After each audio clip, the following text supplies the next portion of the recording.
Bonjour. Un groupement d'entreprises dans le bâtiment, ce sont des entreprises qui se regroupent provisoirement entre elles pour réaliser une opération.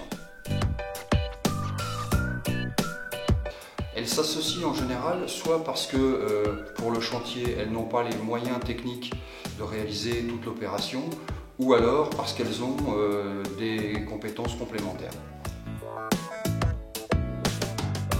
Pas nécessairement, dans certains cas ça arrive, mais ce qu'il faut de toute façon, et ça c'est vraiment impératif, c'est rédiger la convention de groupement par écrit de façon à bien définir les responsabilités de chacun.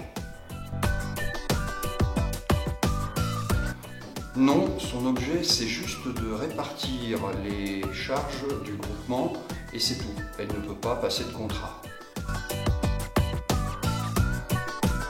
Dans un groupement, donc, il y a un mandataire et c'est lui qui va être l'interlocuteur du maître d'ouvrage pour le groupement.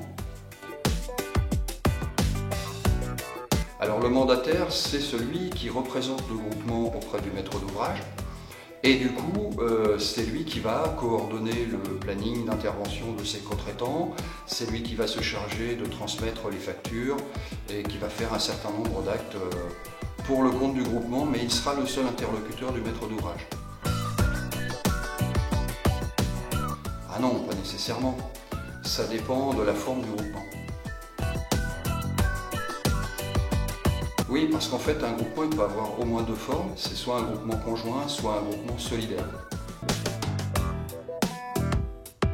Dans le cas d'un groupement conjoint, le mandataire du groupement n'est responsable vis-à-vis du maître d'ouvrage que pendant 1 an après l'achèvement des travaux, alors que dans un groupement solidaire, il est responsable pendant 10 ans. Et pour les co-traitants, c'est encore différent, puisque dans un groupement conjoint, chacun n'est responsable que de ce qu'il réalise, alors que dans un groupement solidaire, tous sont responsables pendant et après les travaux pendant 10 ans.